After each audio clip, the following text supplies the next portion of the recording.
Bonjour, aujourd'hui nous allons parler de l'information de la clientèle. Alors la clientèle du point de vente, pour informer la clientèle d'une opération commerciale, il faut d'abord identifier ses clients et leurs habitudes d'achat.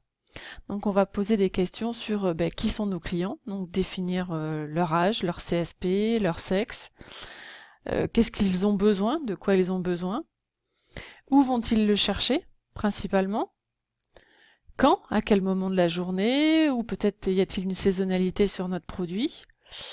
Comment? Est-ce que c'est plutôt des commandes sur Internet? Est-ce qu'ils utilisent le Drive? Est-ce qu'ils viennent directement dans le point de vente? Et pourquoi? Alors ensuite, les supports d'information, donc ils sont de deux ordres. On va voir dans un premier temps la communication média avec la presse.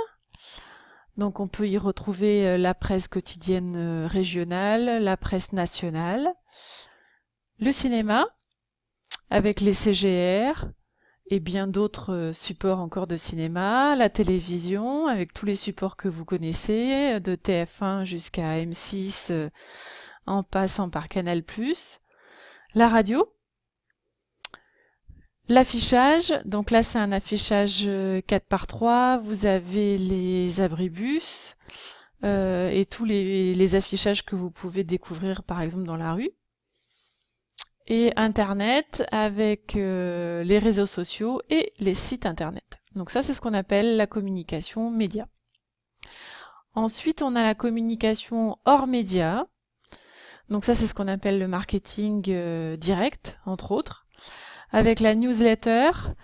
La newsletter, c'est un support qui est envoyé par mail et qui informe sur les nouveautés, par exemple, d'un magasin, des informations sur des nouvelles ouvertures ou autres. Un emailing.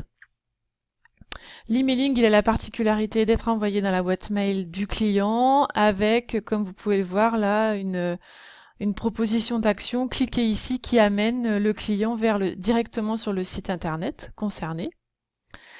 Les prospectus que vous recevez dans les boîtes aux lettres toutes les semaines, les SMS promotionnels, le publipostage, donc on va le voir plus en détail, un courrier personnalisé reçu dans la boîte aux lettres, c'est donc un support papier, et également les sponsoring et mécénat.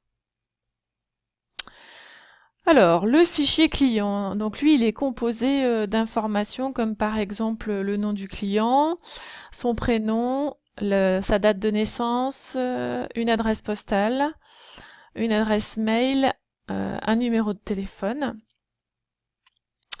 Le fichier client, il est indispensable car il va permettre de personnaliser le message.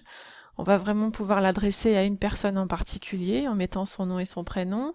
Ça va permettre de segmenter le marché, ça veut dire qu'on ne va pas faire la même offre commerciale à tous les clients. Ça permet de mieux connaître son marché et de faire des prévisions. Alors le fichier client, il y a néanmoins des obligations juridiques.